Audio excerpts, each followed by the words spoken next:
Good afternoon and welcome to today's webinar, Winter is Coming, Spiritual Resources in a Never-Ending Pandemic. I'm Andrew Andresco, Project Coordinator for Transforming Chaplaincy, and we are delighted you could all join us. A couple of housekeeping instructions off the top. You are listening in using your computer's speaker system by default and are muted. Should you have any technical questions regarding your audio or visual, please type those into the chat box located in the platform's dashboard. You will also have an opportunity to submit text questions to our panelists by typing your questions into the questions pane of that same control panel that's located on the side of your screen, should be. You may send in your questions at any time during the event. We will collect these and hope to address them at the end in our Q&A session at the end of today's presentation. And with that, I'd like to introduce Jeanne Werpza. Jeanne is a research chaplain with the Department of Spiritual Care and Education, as well as the program manager and clinical ethicist of the ethics program, both at Northwestern University. Jeanne? Hello, everybody. I'm thrilled to be with you today and to just give you a brief kind of outline of where our time will be spent. So we will be looking kind of as a panel at the impact of the pandemic, obviously, on our current workforce and the role of chaplains in supporting that workforce. We're going to talk a little bit to start about what we're seeing, what we're observing. I'm certain some of this will resonate with what you all are seeing. We'll then step back and talk about some of the things we've learned along the way, in particular, what doesn't seem to help. And where we want to really spend the heart of our time together is mining our spiritual traditions for, again, what words of wisdom, what approaches might be most beneficial to the staff with whom we work and to ourselves as well. And then finally, we'll end by outlining some of the practical strategies. We will have time for question and answers at the end, so hopefully you'll be able to submit those and we can respond directly, the panel, individually or as a whole. I am going to let our panelists actually introduce themselves. I'm thrilled to be joining them today. Lavender, why don't you kick us off? Hi, my name is Lavender Kelly, and I use she, her pronouns, and I'm a chaplain at Children's National Hospital in Washington, D.C., where I specialize in our pediatric ICU and our inpatient behavioral health settings. My name is Redl. I'm one of the staff chaplains at Bryan Health at Bryan Medical Center in Nebraska, where I have served for the past almost 9 years, and have served as one of the main COVID chaplains since the beginning of the pandemic, but also specialize in intensive care and palliative care of all ages, from labor and delivery all the way up to the end-of-life spectrum in geriatrics. And I'm Ben Schaefer. I serve as a manager of spiritual care for Ascension in Michigan. And I also serve as the convener of the Managers Network for Transforming Chaplaincy. Thank you. And then I've already had a lovely introduction by Andrew, but let me just add that I was a chaplain for 25 years or more. I currently don't do bedside care. I get to focus most of my energies in research and joining groups like Transforming Chaplaincy in advancing spiritual care through that research agenda. In my role as ethicist, however, I have been engaged quite a bit in supporting our staff during the pandemic, as one can imagine, due to the moral distress. Great, so there we go. So we're going to start off by talking a little bit about the context, right? So here we are. Where do we find ourselves? Obviously, this pandemic, which we had hoped would be short-lived, has seemingly gone on forever and ever and ever, right? We have new variants, just as we thought perhaps an end was in sight, and the spike went up and then went back down. Well, lo and behold, another wave hit and another wave. I don't even know what surge we're in or what wave we're in at this point. And most of us have been observing generally the weariness of our staff, right? Just a really, really, really weary workforce. And in the midst of that, not only are staff stretched very thin, they're losing hope, they're being asked to do more. They've had to juggle other multiple factors out in the community. We lived through, if you will recall, and are still living through the George Floyd and racism, and mobilizing our resources to clamor for more justice and equity. So it's been multiple layers of stressors obviously impacting our workforce. And if the statistics are right, many of them have left, some have moved on. And so then we're working shorthanded in additional, right? So I think the only other thing I want to mention before I ask our panelists to jump in and tell us more kind of in depth about what you're hearing is that we're doing all of this in a highly charged environment, right? A divided nation where the political rhetoric is so strong that none of us are immune to that. So we struggle, I think, all of us, to not fall into the us versus them, the vaccinated versus the unvaccinated, the worthy versus the unworthy, again, these pitfalls of black and white thinking. Instead, I think chaplains, we are trying as a group to situate ourselves in the betwixt and the between, in this gray zone, and extend compassion to all and appreciate all of these competing frameworks. But let me just say at the outset, none of us and none of our staff is immune to what's going on. So I'm hoping today in our time together, we can both acknowledge that it's pretty easy to fall into the, oh, this is all their fault, but that we try as best we can within our own selves, and especially as a chaplain workforce, to recognize that we ourselves are a diverse workforce. Some of us share political views of those who are skeptical of science and of the healthcare system and of government. And some of us situate ourselves within settings where we are mostly evidence-based and we're wanting everybody to get vaccinated, and we ourselves want mandatory vaccinations. So again, not to presume that we as a body in this collection of folks viewing this webinar today, participating, share a perspective either, and find room for grace in our time together. And as we, again, continue to explore what's going on with our colleagues and how we can best support them. Okay, Ben, I thought you were going to tee us off in this section then and tell us a little bit about what you're seeing and facing and hearing from your colleagues. Sure. So there's a number of things that have been really coming up for me and that I keep hearing. The biggest thing is around feeling overwhelmed, that we're caring for patients more and more, had hoped, as Jeanne said, we'd hoped we'd made it through that. We were through that last surge, that we get through the winter and we get into summer and things were going great. But then we hit another surge. And so that sense of this is not ending. When do we have that hope that was just there, almost within grasp, taken right away from us? And how do we really start processing that and thinking about that? And so that's where a lot of what I'm hearing, this sense of the hope that we had is no longer there right in front of us. And this questioning of why and how and what do we do with that moving forward is what I'm hearing more and more. With that of being heroes, but what does hero mean? Is that term even helpful, healthy?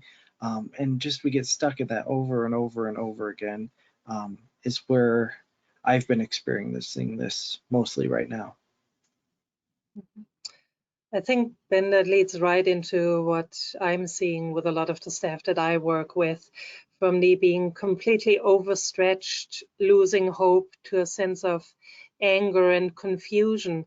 Not just why is this going on, but why do we still have to go through this at a time when there is a vaccine, at a time when we have seemingly found something that can help, even if not yet fully control the pandemic, at least get it to a level where we can manage it. And now we are again in an almost unmanageable surge. I don't know about your guys' hospital, but here we are dealing with over 95% of patients that are unvaccinated, and the amount of hurt that causes when we see suffering that we think could be prevented results in a lot of my staff in confusion and anger.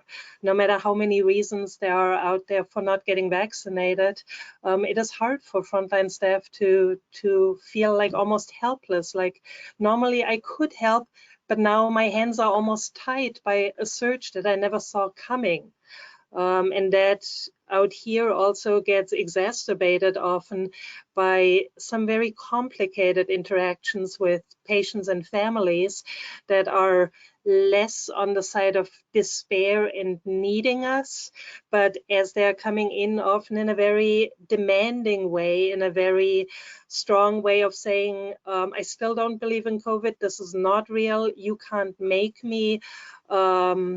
And staff just standing there in an almost helpless anger and confusion. Yeah, in the pediatric world, we started having a secondary different surge along about April of all the flu and the RSV and the other ailments that we didn't get last winter because everyone was quarantining. And so now for about 6 months in pediatric settings across the country, we've been overstacked, overfull. And then now winter's approaching. And so, what does this mean? When people look at us that work in peds, they're like, oh, it's the COVID patients. And we're like, no, it's not the COVID patients. It's all of the other patients and all of the extra hoop jumping we have to do for prevention because of the COVID patients. And so it's these layers of drain upon drain upon drain. It's this sense of I keep having to overthink and rethink and double think every single thing we do just to make one simple step, and that's grating. And so there's also this sense of real, you can't have balance in that. We've already tilted over the edge, and as much as I hesitate to use the word, I mean, this is a crisis in very real ways when we think about staff care and staffing and staff support, staff supply, staff just keeping up the numbers. Thank you. And as you said, winter is coming, right? And I think in pediatrics, that's particularly scary anyways, right? Yeah. And there is that. Go ahead. And there is that fear. We can keep a survival mode only that long, and it's been stretched for so long. And now, yes, winter is coming. How much longer can we do this?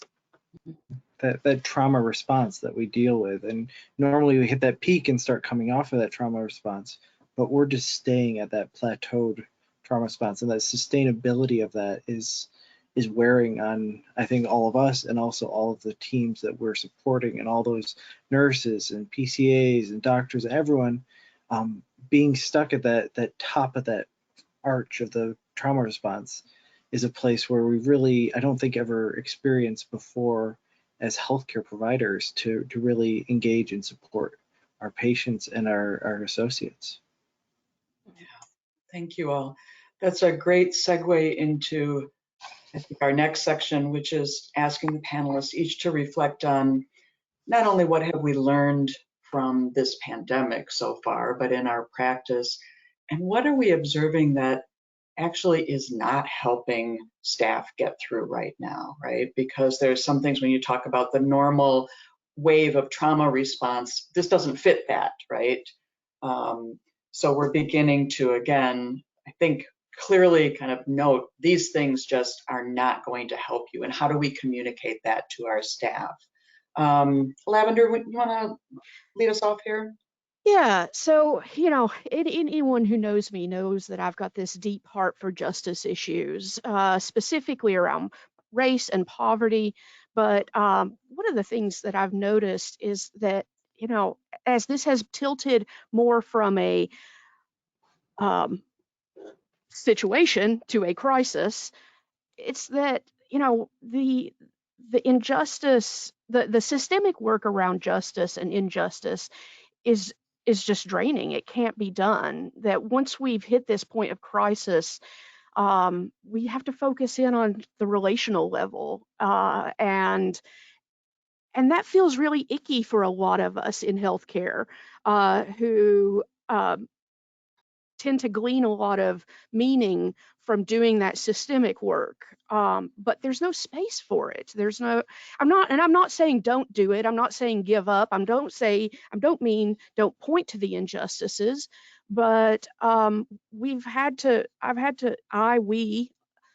to focus in on that from a relational level only, and let go of extra projects and things that we were attempting on a systemic level, and that's a letdown. And yet there's only so much energy to go around. Thank you. And I would also say that fits with the overall need that many of us have had to let go of the extra projects in our lives. Yeah. Along the lines of what's draining us, just as you said, Lavender, I'm briefly just going to focus on one of the main emotions that I see in my staff is the anger. And the anger is very, very real and very powerful. But as we all know, anger is one of those emotions that, as justified and righteous it might be, if it goes to a certain level, it takes all of the energy away from you. It burns you inside out. And it can really make you spiral. So it's an emotion that, as much as it needs out, as much as it is absolutely important to experience, to go through, if you let it completely take over and consume you, either by turning it inside into frustration, depression, lack of self-worth, burnout, leaving, or to the outside into aggressiveness, into bitterness, into just black sarcasm without end, compassion fatigue, it's going to take everything away from you that you are and who you could be, who you want to be. So, and that's what we will do a little bit later, is in how do we deal with that anger in a more healthy way without letting it completely burn us out? And I think the other piece that I keep seeing is this not wanting to show compassion for the other. There's this us versus them mentality that keeps coming up over and over again, whether it be, I'm not going to care for those people who didn't get vaccinated. I'm not going to care for this person because of their choice, or I'm not going to get the vaccine. I'm going to blame people who are getting it for X, Y, and Z.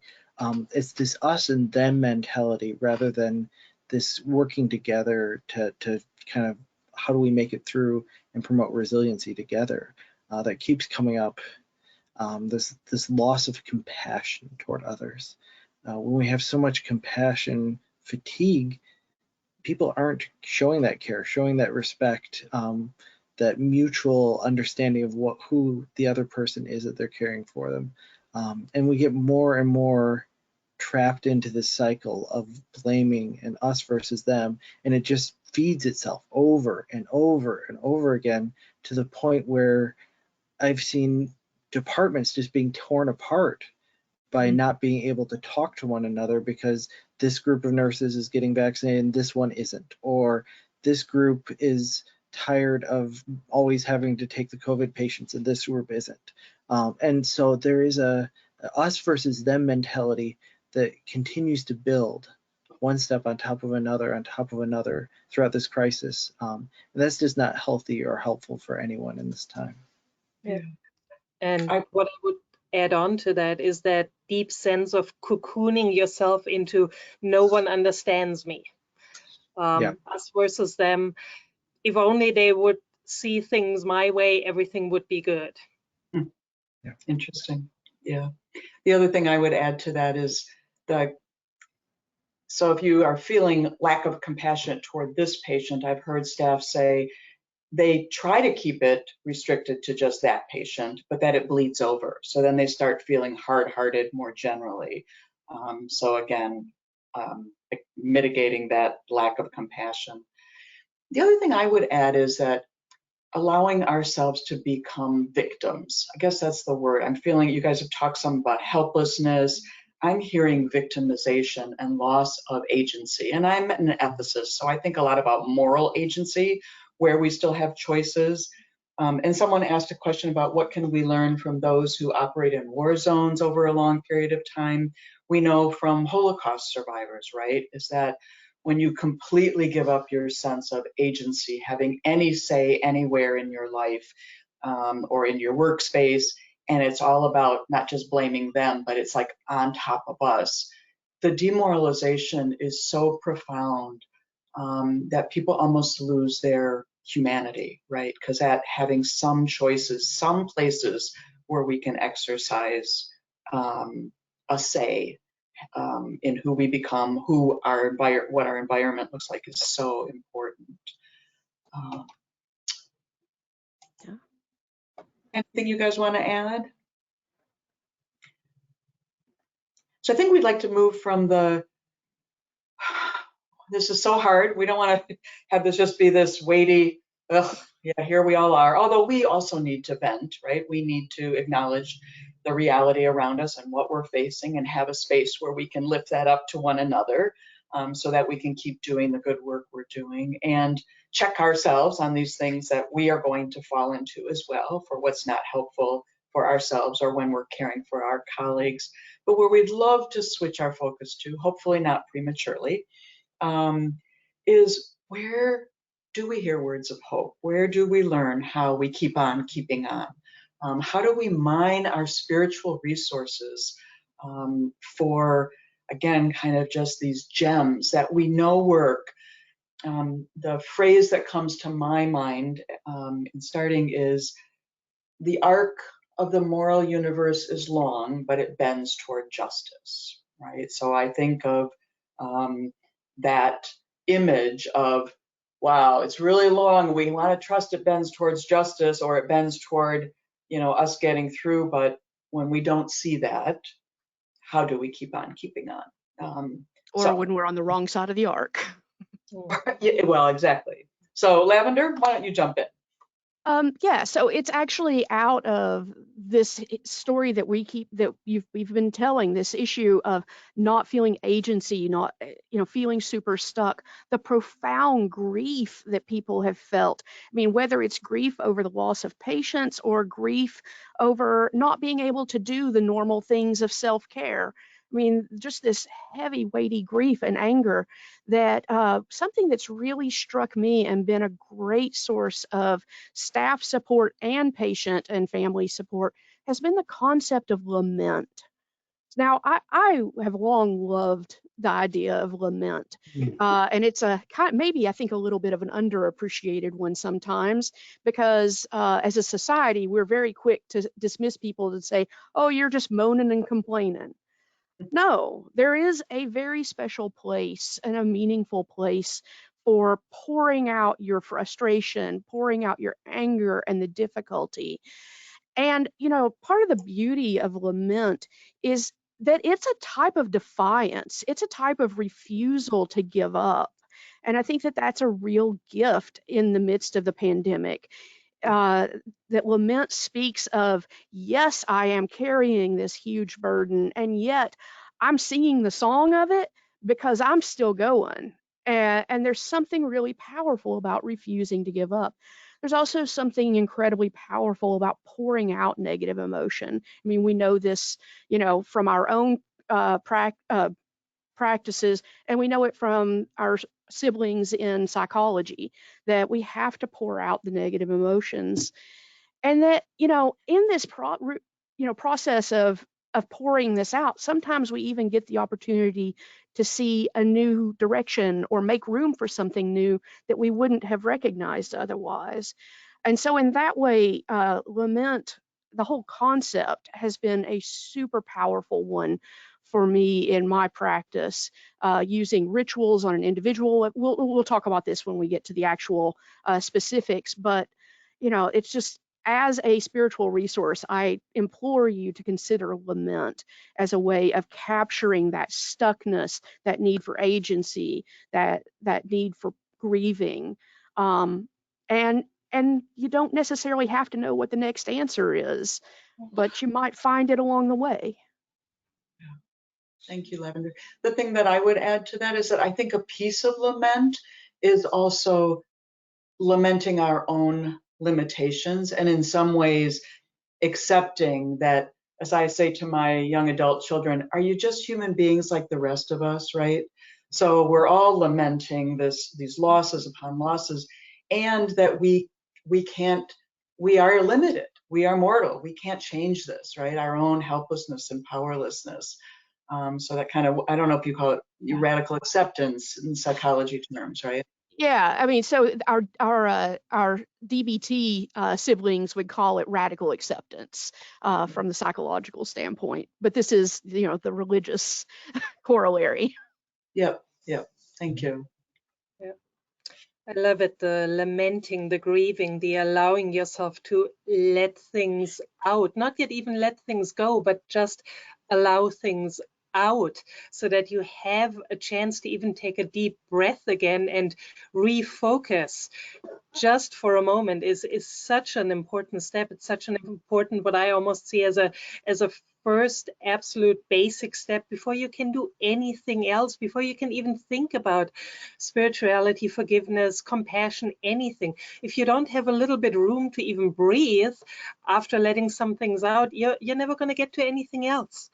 One of the really strong and good responses that I've seen and that I've encouraged in a lot of my staff and in myself in the last month kind of goes along the lines of what a colleague of mine said this morning. God, everything is so messy. I just don't even know what to do with it anymore. I was like, yeah, it's messy, but who am I in this mess? And even though there is a lot of the messiness that I cannot control, who do I choose to be in it? The focus on the few things that I can control, and going back after allowing to let some things out, digging a little bit deeper to who am I in this and who do I want to be? I sit with so many of my medical staff members who lament along the lines like, this is not what I went into nursing or being a doctor for. This is not what I ever thought I would ever have to do for so long. And yes, that lament is so profound, that grief is so profound, but at the same time, it gives you a first step to rethinking and rediscovering, why did I start this to begin with? Why did I become a nurse, a respiratory therapist, a chaplain, a doctor? What did draw me to this profession? What do I feel? Why do I feel so deeply about it that even in this messiness, I am still in it, no matter how crazy it is, no matter how hurtful, no matter how angry, grieving, what is still there that makes me me, and who do I choose to be in this? There's a lot that I don't have control over as a chaplain, as a medical provider, as anybody working in this pandemic. But am I going to let it destroy my sense of self, or am I bit by bit able to dig so deep and say, but I want to be in it as who I am and as who I can be, and individualize that with our own sense of calling and meaning. Yeah, another idea of calling that vocation for some traditions was the idea of it's so important for why we do what we do to be central to what we're doing. Thinking about this with personal values, personal beliefs, and how those values that we hold dear to us, and that we can help our staffs really think about, what is it that you value? What are the values that are central to who you are? How do you bring those to your day-to-day work? Why are you doing this care? So, my organization talks about the value of caring for the poor and vulnerable. And for me, that's a really important value that reminds me of why I go to work every day. And even if I'm not at the bedside every day anymore, it still is important for me to be thinking about, what is my work doing to care for the poor and vulnerable in our communities? And so that's something I bring back to talking with some of our associates about. What does it look like to take the values of the organization? How do they match up with your own personal values to really give you buy-in to the work that you're doing. Because if we only have extrinsic motivation to do the work that we're doing, we're not going to be our best selves in it. Having that intrinsic part where the values and beliefs of what we're doing are connecting to the work that we do each day helps us be resilient, helps us really step into that in a way that we can live it out passionately, rather than just doing it because it's for the paycheck. Because I don't think there are any of us who would be continuing to do this just for the paycheck. Yeah. I guess part of my concern with this search for meaning, and this is in my role as ethicist, I hear many staff saying the reasons they went into medicine themselves, those values are being violated on a daily basis. So there's this sense of almost moral distress or moral injury. And I'm going to be honest, my counsel to them is like, okay, if you feel like you really can't exercise this here at work, do it someplace else in your life, right? Kind of hold on to that core piece of who you are. Again, back to that some sense of agency, right? That you can still be that kind person when you meet a homeless person on the street. Maybe at work, your hands are tied, you're doing work of medicine that doesn't feel like it aligns with who you are, but find some place so that at the end of this survival mode, when we finally get through this, you're not completely lost and ashamed of who you are. You've got some touch point, right? Somewhere in your life. And maybe again, it's at home with your children, it's someplace. Yeah. The other thing that we've been exploring in our institutional event, and we're going to do a compassion and action rounds looking at this concept, is looking at the idea of memory and ancestors. So someone in our chat asked, how can we learn from those who operate in war zones over a long period of time? And I would lift up, again, the examples of our the Psalms for, again, for us to look at. The people who for years and years and years lived in exile, saw no hope. How did they get through? And part of how they got through, this is what I love about the Psalms, is they remembered that God had done X, Y, and Z. God had brought them through the Red Sea and delivered them. And so there's this sense of, even if we can't see it now, we have that memory that can feed our future imagination, right? And in this rounds that we're going to do, we're going to have people talk about within their own lives or within their own ancestry, how have their people who are immigrants, how have their themselves who have survived trauma, who have lived through multiple miscarriages, how have they persevered? What is that memory that they have of that now they're drawing upon? How do they access that memory to fuel their hope and their imagination? So for me, the two ends of it, the past and the future, are really tied together. That arc, right? You've got to look back here to say, okay, somehow my grandma did it, man. She got through. I don't know how she raised 5 kids, with no money and, put food on the place. And then look at where she is now. Look at where we are now, right? So somehow retelling those stories, and preferably in community, would be the other spiritual resource or practice that I would offer. Jeanne, that reminds me of a wonderful line that I just heard the other day from actually one of my staff members, who turned to me and said, I might feel completely lost right now, but what I'm looking forward to is, I don't know when this is going to end, but I know it will. And I want to come out better and stronger no matter what, even though I don't know the way yet. Like, who do I want to be looking back at those 2 years that we have gone through, 2.5, no matter how long it takes? Who do I want to be on the other end? And can that inform where I am now? Yeah. I want to just comment about where we started with lament. I think part of the challenge for chaplains here is the balance between the two sides of this as well, right? Because if we talk about what we just said, oh, your ancestors made it through, and who do you want to be, and draw a picture of that, well, we are not going to be hurt at all unless we do the other half, right? So you need the permission to fall apart, to have had, hit the wall. Yep. In order to get. Anything else folks want to add? It's a great segue to think about, okay, all great in terms of these lovely, lofty concepts. How do we actually, in our role as chaplains, offer the depth of these resources to our colleagues? What's practically available? What can we implement? How do we meet with them? Let's talk more about nuts and bolts and some of those successful strategies that seem to have worked. So there we go, practical strategies for staff support. We've just thrown some up here, but I'm going to invite our panelists again to talk. Nina, why don't you, I know you've been leading a lot of small group debriefs with your staff. Talk a little bit about what the structure of those look like, what you've actually been doing to help facilitate support for your staff.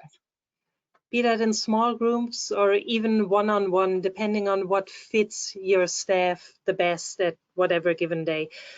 One of the things that my staff has given me the best feedback about what helps them is what a lot of us call ministry of presence, being there with them, not just every now and then quickly seeing how are you doing, but being there with you. And along the lines of what we had talked about, lamenting is important. Anger is there, and it needs to be able to find a good, healthy outlet to provide that safe, maybe sacred space where in a completely safe and confidential way, nothing is too bothering, too fearful, too dumb, too frightening, to just let out without having to worry about what the manager thinks, what somebody else thinks, what the institution thinks, whether somebody will look at me in a judgmental way. Just this very basic back to being the non-judgmental, safe presence that's simply there to allow for all of those expressions of lament, grief, and anger, and sitting there alongside them in it to then find a way to just what we said right now, to when it's out, to see what do we do with it and who do we want to be in it for now. And one of the important things with being present for me in those debriefings, diffusings, really is we're not going to focus on a gigantic long future. We're not going to look at the next 2, 3, 4 months, end of the year. Sometimes we're just going to focus on, okay, what's the rest of the shift going to look like? What's the rest of the week going to look like? Since we are still in crisis mode, we are still in a certain kind of survival mode where thinking too long is almost impossible. What's a framework that we can look at? And sometimes that's even just at the end of a shift when we do a short diffusing or an end of shift huddle, okay, what's the transition going to look like from where we are now to letting go what we have just experienced, to transitioning to going home in a healthy way without having everything eat us up on the way home and spill over into a time that I want to spend with my family, etc. So that ministry of presence, of safe, non-judgmental, safe space, being there with, allowing for whatever needs out and needs to be looked at, to be present, and then to see where do we take this for just a little bit. That's one of the most basic interventions that has served us here very well. You know, let me just ask you something. It sounds like you're not just doing venting, though. There's something different about what you're doing than just letting people vent, because I found that that's just sometimes just fuels it all the more and they get more worked up and angry. So what's the difference? The difference is venting is a part of it. You need to let it out. And then we normally take a brief moment and say, okay, with all of this out, where are we at and where are we going to move to? How are we going to get back onto the unit and refocus on what we want to do and how we can do it best in a way that makes us feel good about ourselves and our work again? Not necessarily in the biggest way, but just like, how can I serve that one patient for the rest of my shift in a way that doesn't cause me the stress and that I can deal with what's ahead of me?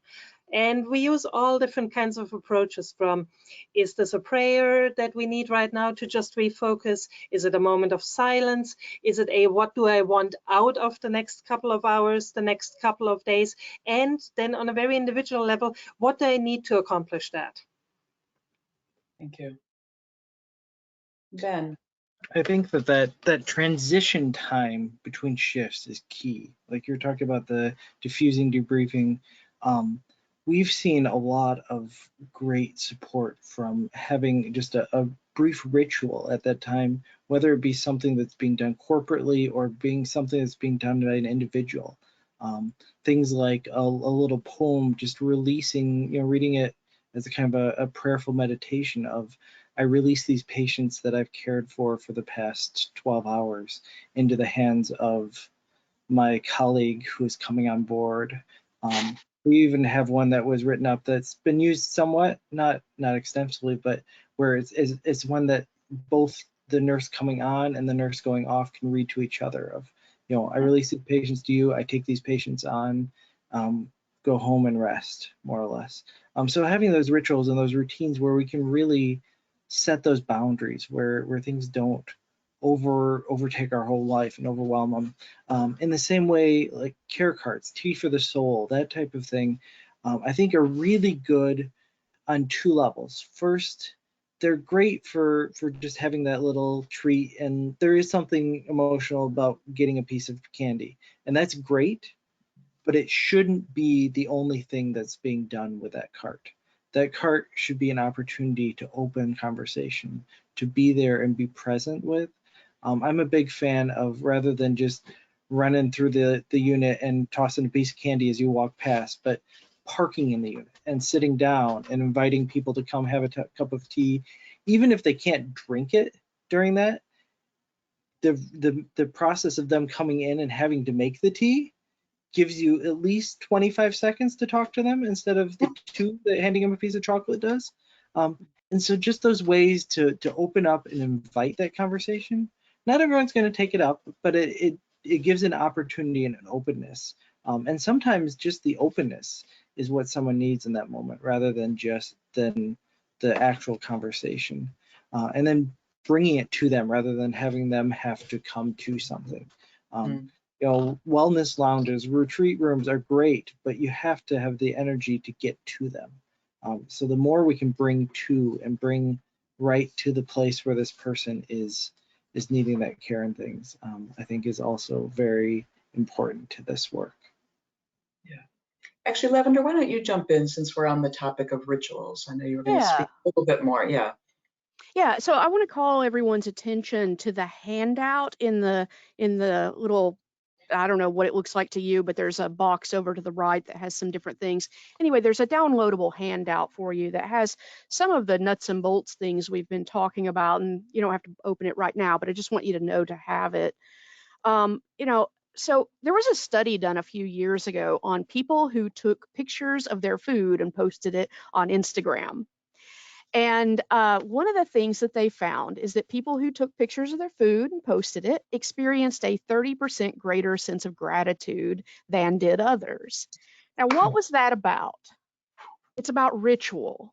And one of the things we don't actually do well as a culture is ritual, except that we do. We have all of these subtle little things that have crept in because we hunger for ritual. So things like posting pictures of our food and such. And so, we have this real opportunity to use ritual as a way of helping people not feel stuck, because rituals help you feel marks in time. We can use rituals as ways of helping people process, and rituals are deeply important to meaning making. So in thinking about lament rituals, I have used so many different things with both staff, and because I work in behavioral health, a lot of ritual work there with my kids.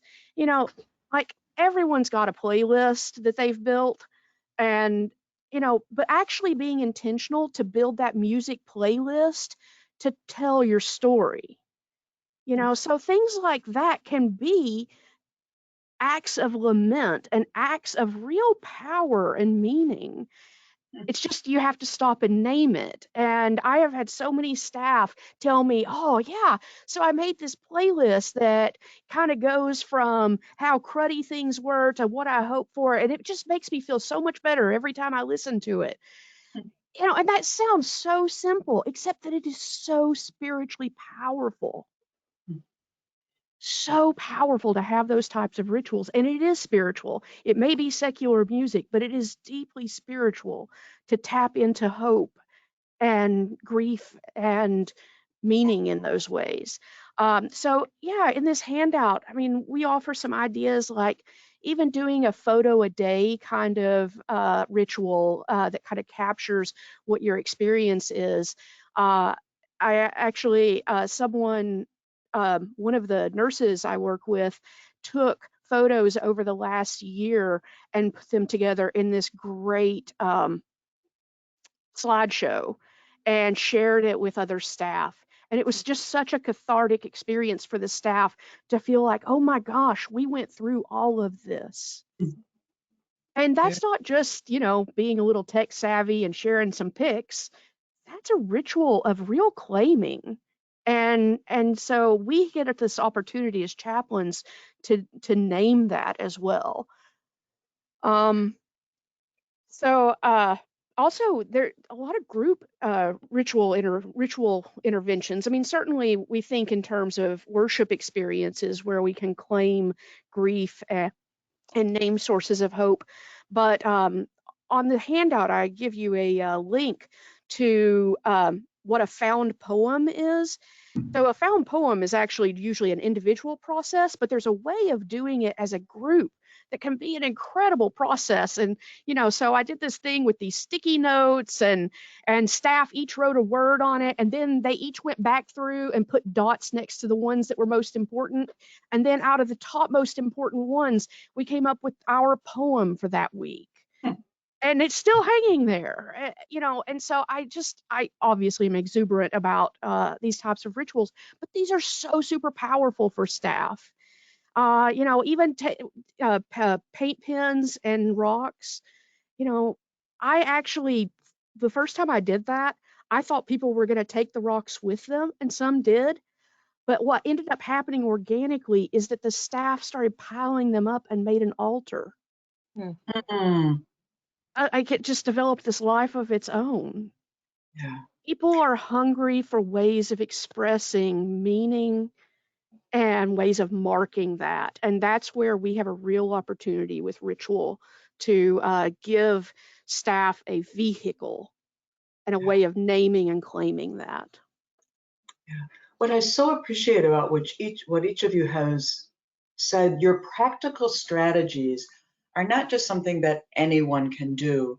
They are deeply rooted in our identity as chaplains and where our area of expertise is. Meaning making, ritual, the transformative nature, bearing witness to suffering, being able to hold that and trust that in holding it, we also create an opening for transformation. Just again, as chaplains who are on the line are listening, there's a lot of other practical strategies, we can do to mobilize institutional resources. I'll talk some about Schwartz rounds, all these kinds of things. But I think where it's nice to settle as a group is, again, on the depth of what we know from within our own traditions and practices. So thank you guys very much. Again, I think it would be remiss of us to not say that chaplains can have a role in actually advocating for the institutional response to this as well, right? We have a prophetic voice. So there's the other piece of us, right? We can say, wait a minute, you know what? I know you guys in leadership are struggling to get enough nurses, but you're wanting to open another unit and you don't have the bed resources, and your staff, your experienced nurses are going under with all of these new nurses. Do you need to perhaps reconsider that? Not in light of how many beds can you and how much space do you have, but how much of this other scarce resource do you have? Using, again, kind of helping coordinate. Next week, we will be sponsoring a webinar with our colleagues in Texas who have joined hands, you'll hear, with leadership throughout their whole system to offer a coordinated, collaborative staff well-being support. So it's not just chaplains doing this and well-being folks doing this and residents doing this. It's from on high, known that the institution is caring for the staff because it's all now under one umbrella. So again, chaplains could take the lead on making something like that happen. We have some questions. I think that one that I would like to first direct back to our chaplains is the question that has come through about how do chaplains care for themselves in the midst of this? I want to just observe that everything we've just said we should do for our colleagues, we should somehow be doing for ourselves. But that seems so obvious. Anything you guys want to add? Lots of therapy. Lots of play. You can tell you work in a children's hospital, Lavender. Play, double dose of play and joy and beauty, right? When you can't take all this away. Yeah.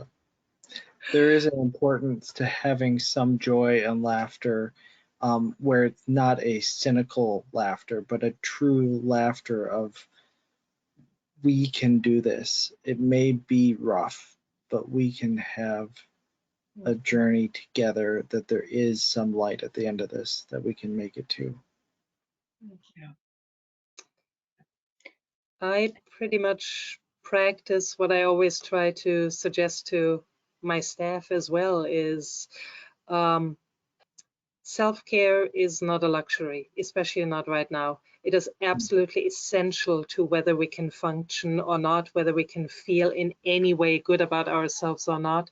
So unless I do not schedule it literally into my calendar and say, this is my half hour, this is my evening off, and I will put boundaries around that and I will defend it, I cannot be there for anybody else. And this is not just something to feel, yeah, probably. No, it is essential to who I am and to do things that are life-giving for me, no matter whether they are deeply spiritual or simply just me. If you know me, I love martial arts, just punching a bag really hard. Mm-hmm. Yep. And I would add what you guys have talked about, which is returning to the deepest meaning of our work, right? Why do I come to work every day? And maybe that's where accepting some of the humbling parts of what our spiritual traditions teach us, which is one thing we know we can do, even when we can't change it or fix people, we're not focused on outcomes, is to bear witness and hold this in community, right? So if that's all we can do and we don't see it changing, well, you know what? That's what we do best in some ways. That's what we often can do. That's what gets us up in the morning, to trust that we are, again, in the company of a community of, I call it a community of saints, right? A community out there, a community of spirits who together is holding this and holding out some hope and some vision.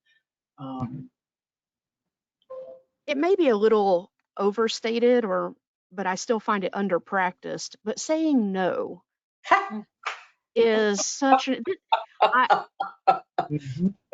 I said yes to doing this panel, and I actually did talk about that in therapy, because it's the first time I've said yes to something in almost a year, because I needed to keep saying no.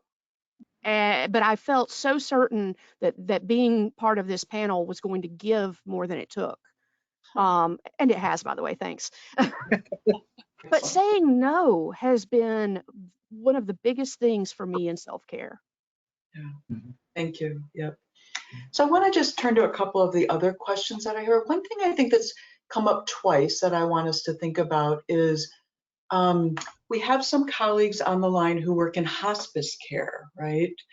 And who are talking about the fact that they are physically separated from their own colleagues and staff. I'm thinking we've gotten pretty good at this virtual stuff. I don't know, what recommendations do you guys have for care via other avenues? Because they can't see each other. They can't just sidle up to somebody and say, how you doing, in the same way that we can, or take a care cart, or.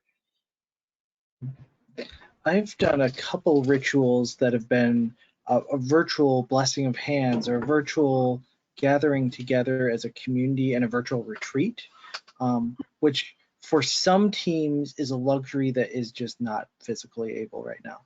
But if you're working with teams, either leadership teams, or maybe you could do this at the end of an IDT some morning when you're meeting with a hospice team, of just a ritual to pause. and offer a blessing of hands.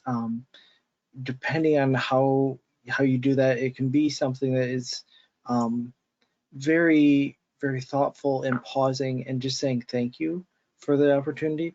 I've even done it where with a group of chaplains where they did it virtually, where they held out one of their hands to receive the blessing and held up one of their hands out to bless their colleagues. And so it became a reciprocal thing among everyone, blessing and supporting each other, building up that community support, even in a virtual setting, to really be able to support one another. I know we've been doing all of our, what used to be Schwartz rounds and now our compassion and action rounds. We've been doing all of those virtual the whole year and a half. And I've had the panels a little bit because people aren't as interactive. But I'm gonna tell you, we have been, we've heard back from our colleagues that they so appreciate being able to attend things that sometimes they couldn't attend because their schedules didn't permit them or they couldn't get away. So I think don't underestimate that. And we've been doing hybrid debriefs. So I will show up in person on the unit to do a debrief around some issues. So certainly we've done a lot in our COVID units about this anger at unvaccinated patients and some of that language and trying to help them reframe and find compassion and, oh, it's not who I want to be. I feel bad that I'm feeling so angry. But we've invited people then to also be online who aren't there in person. So I'm thinking some of those would be translatable or transferable to the hospice setting. Yeah, I also want to be real careful, though, to say you don't have to reinvent the wheel on this. There are a lot of really great resources out there. In fact, I'm going to shamelessly share the link to our Spiritual Care Services Instagram and YouTube. And feel free to share the links to the different devotionals we put up, the different dates that we mark different religious holidays from around the world, you know, different things. We are producing so much content that, trust me, you don't need to. You can just share these links and say, hey, I found this to be meaningful. You know, take these 2 minutes and watch this video and let me know if you want to talk a little more about it. So we're all tired and we all have different gifts, and it happens to be that my department has some gifts for tech stuff. So if that's not your gift, there are so many good ones out there. Just use those. Yeah. Collaborate with IT. Our IT department has been helping our well-being colleagues post mindfulness minutes, right? To be, here's a 3-minute meditation you can do. It's all accessible through our intranet, right? You just click on a link and there it is. So hopefully systems are mobilizing resources like that. So I just put 2 links in the chat, one to our YouTube and one to our Instagram, and both, you know, just so easy to share the links for, so you don't have to reinvent the wheel. Yeah. I see that we are almost to the end of our time. I want to be mindful about people's time commitments. Let me just draw your attention, if you can see the screen, to how you would join the Chaplaincy Network. We have put this under our Chaplaincy, what's called Functions Research Network. So one of the functions of chaplains is to provide staff care, right? It can be to pediatric population, it can be in the outpatient setting, it can be in palliative care. The other research networks are focused on patient populations. We need to do more research actually on, or integrating some of the research that's been done on how these interventions help and what we are also adding by way of value and making a difference. The last question that somebody had asked was, how do we think this will change us as a profession, right, of chaplaincy? And I would just add that I think our visibility, the more we engage in this area, recognizing what we have always known is that our care is not just for patients and families, and that we attend to both the layers of meaning, emotion, stress, as well as strictly religious component of our care is certainly being validated and recognized from on high, as it were. How we will be changed by this trauma? Well, there we're going to see, right? who we will be as individuals, and again, in terms of what we learn about our own resources, remains to be seen. Do want to just post for you coming up the next two official Transforming Chaplaincy webinars. Please join us. You can find them from www.transforming chaplaincy or go to the Mighty Networks Transforming Chaplaincy Research Network. And then if you are hosting Spiritual Care Week at your institution, please also know that Transforming Chaplaincy has a webinar every day scheduled for your staff and has a lot of other resources, elevator speeches, you know, top 20 research articles that inform chaplaincy practice, a lot of things going on for Spiritual Care Week, which is in a couple of weeks. So in addition to everything else you're doing, be sure to give yourself some time to land there. Okay, if none of our audience has the ability to take themselves off mute, so I'm going to give a round of applause to our panelists. Thank you guys, seriously, for saying yes instead of no and sharing your compassion, wisdom, your experience as a chaplain, and just being so vulnerable and transparent today in this conversation. Really appreciate it. Thank you. Thank you all. Thanks, everybody.